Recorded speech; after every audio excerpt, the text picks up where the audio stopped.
I'm going to be explaining to you the entire meaning of Transurfing Reality by Vadim Zeland. It's a very long book. It's 760 pages, and I've done all the hard work, so you don't have to. It took me months to read it, and I've recently reread it again. So hang on, and it's going to be summarized in 3 simple paragraphs. I've taken out 3 paragraphs from this massive book, and I'm going to transcribe it so I can tell you what the meaning is.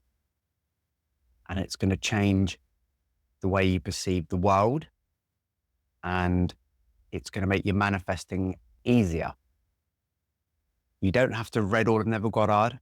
You don't have to have read all 760 pages of Transurfing Reality. I've done the dirty work. So hang on to the end of this video, because you're here because you want to change your reality for the better. That's why you're watching this video now. So I'm going to read these 3 paragraphs to you. This video is going to save you weeks and months of your life. Nothing can be achieved by the mind pressuring the heart. Neither can you generate will to have with intent when you are riding an emotional high. The things that belong to you seem mundane and you take them for granted. You handle things that are yours calmly without insistence, in the same manner that you take letters out of your postbox. When the will to have is free of the desires to have, the pendulum has nothing to hook into. You calmly take what is yours without insistence, just like taking post from the letterbox. Go after your goal in the same way that you get post from your letterbox. What will remain of intention if you purify it of importance and desire? All that will remain is the will to have and a need to place one foot in front of the other. Stop imagining the post to be a problem and simply put one foot in front of the other in the direction of the letterbox. Do not think about the problem. Act, create momentum, irrespective of what you think of how things will turn out. And then the problem will be resolved in the process. This is outer intention at its best. So you're going to be thinking, well, what does that mean for me? Well, I'll explain. If you have a goal and a desire and you imagine it and visualize it, the same way as when you hear your letterbox rattle or you hear the mailman at the end of the drive, there's post in the box or it's sitting at the bottom of your door. You get up, you walk through into your lobby and you pick the letters up off the floor. It's done. It's game, set and match. There's no hesitancy. There's no fear. There's no doubt. You know those letters are in that post box and they're there waiting for you to pick up. It's a done deal. It's a matter of fact. There's no faffing around. There's no having to overthink it. It's done. The letters are there. You pick them up. You can apply this principle to your goal, your objective, exactly the same way you take footsteps in the direction of your goal without hesitancy, without doubt. Then it's game, set and match. Your goals will materialize exactly the same way as picking up the post from the letterbox. Now, can you believe that? Now, drawn a diagram to simplify this for you. This line, this horizontal line, is your perception. Here, this is collecting the post from the mailbox. This is your goal. And above the line are goals which you think are difficult to achieve, hard, or even impossible. But the only place that this line exists is in your subconscious. The only thing stopping you from moving the difficult or impossible below the line to the achievable is in your mind, in your subconscious. All you need to do is move the impossible beneath this virtual line, which only exists in your mind, and your goals will become into reality. And it's as simple as that. Now, there are two limiting factors which keep an item above the line or beneath the line. And it's this. It's how badly do you want the goal and how comfortable are you if you achieve it? So let me give you an example. Most people want to live in a massive house, a big manor house. You can imagine living in a huge country house with 20 bedrooms and lots of living rooms and drawing rooms and a pool and acres of land. I wouldn't say no to that. 10, 15 million pounds, $20 million worth of property. You can live your dream life in that. But your subconscious takes over, and it takes over like this. If you had this giant house, how much is it going to cost to heat? Who's going to clean the pool? How much does it cost to heat a pool? What about all the land, the trees? They're going to need maintaining. The grass is going to need cutting. Who's going to do that? Who's going to get the fireplaces going? How many fireplaces are going to need cleaning? What about just putting up furnishings on the wall?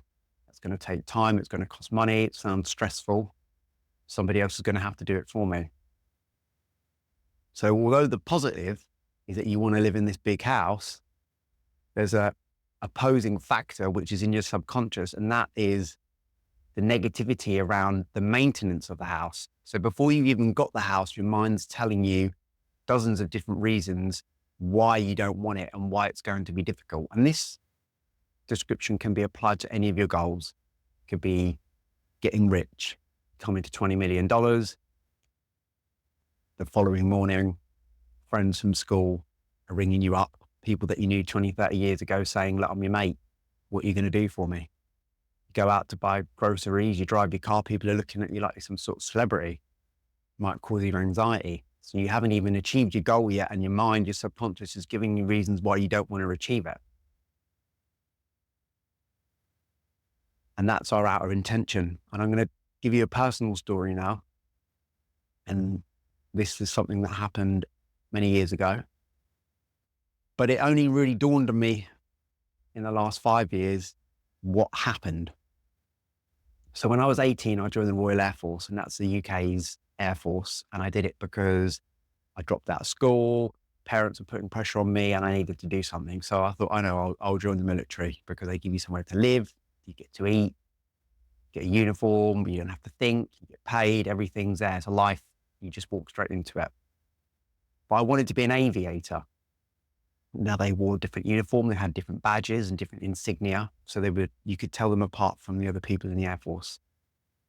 I went to the recruiter, and the recruiter said, you can't be an aviator because there's no training course. They're not recruiting, there are no vacancies, so you can't do it. You're going to have to do something else. So I did all the tests, the psychometric tests, maths and the physics and the interviews. And I finally decided to join as an aircraft technician. I was going to be fixing the aircraft. So I went through basic training. It was 10 weeks, the hardest 10 weeks of my life, going to bed at 2, 3 o'clock in the morning, waking up at 5, you're just exhausted continuously. And then I went on to technical training. And within a couple of weeks, I realized that it wasn't for me. And the reason for that was because I hated maths and I'd previously flunked electronics in school. So becoming an aircraft technician where you're going to be fixing the avionics probably wasn't a very good decision. But I kept wanting to be an aviator.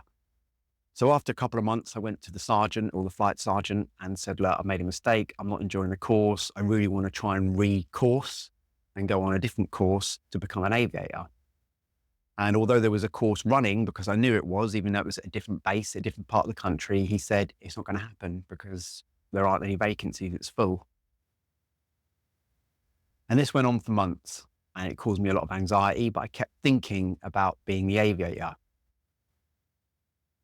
And then a few months went by.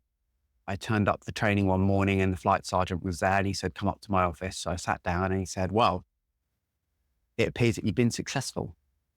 And I said, huh?